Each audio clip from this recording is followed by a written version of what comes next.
Parti pour la correction de l'exercice 5, une histoire de nouvelle transformation. Première question, par quelle transformation passe-t-on de la figure M1 à la figure M2? Alors, ça doit te rappeler clairement des choses.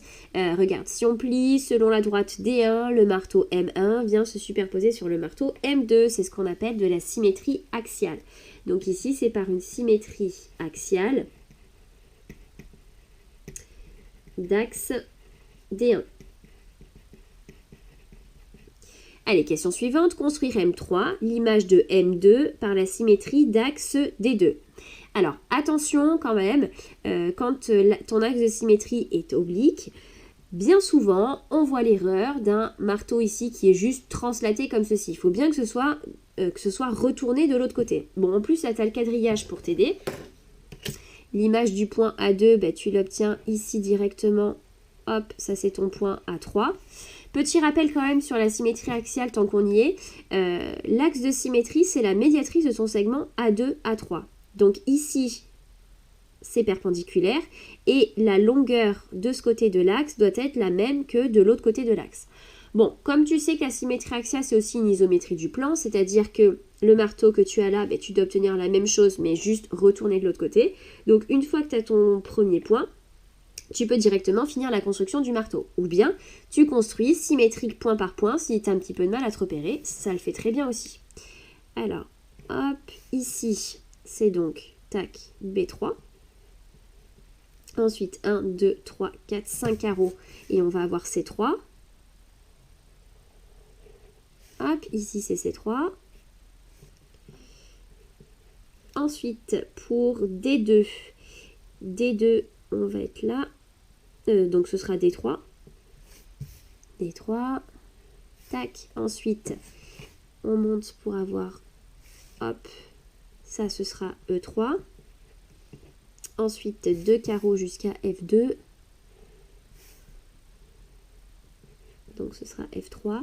Ensuite, une diagonale pour G3. Tac, ici, c'est G3 et ensuite H2. Donc tu peux t'aider des diagonales, je te remonte quand même. En fait, ici, comme c'est un quadrillage, le fait de prendre les diagonales de tes carreaux, tu es bien perpendiculaire à ton axe.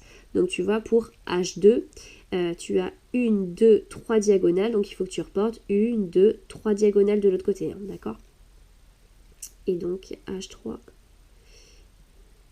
on est là. Donc pour G2, tu vois, c'est ici, puisque tu as une diagonale, 2 et demi, donc de l'autre côté, 1, 2 et la moitié, donc on est là. Hop, ça c'est H3.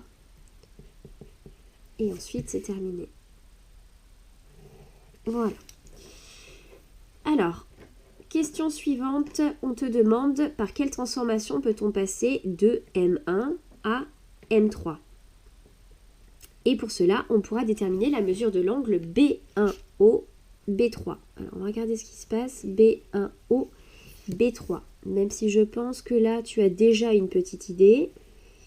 Comme ça, je vais te faire 2-3 rappels sur comment est-ce qu'on mesure un angle au rapporteur. Donc, viseur de ton rapporteur sur le sommet de ton angle. Ensuite, tu t'alignes ici avec le 0 de ton rapporteur. Alors moi, tu vois, je suis alignée avec mon 0 de ma graduation intérieure. Donc, c'est la graduation intérieure que je regarde. Et ici, tu vois, on est à 90 degrés. Donc ici, j'ai un angle droit. Alors, tu peux refaire la même chose pour tout autre point. Par exemple, si je prends, on va prendre, allez, G1. Si tu prends, alors non, ça va être trop collé. Je vais prendre A1, ce sera plus clair sur mon dessin.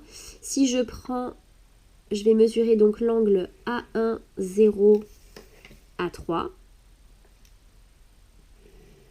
Tac.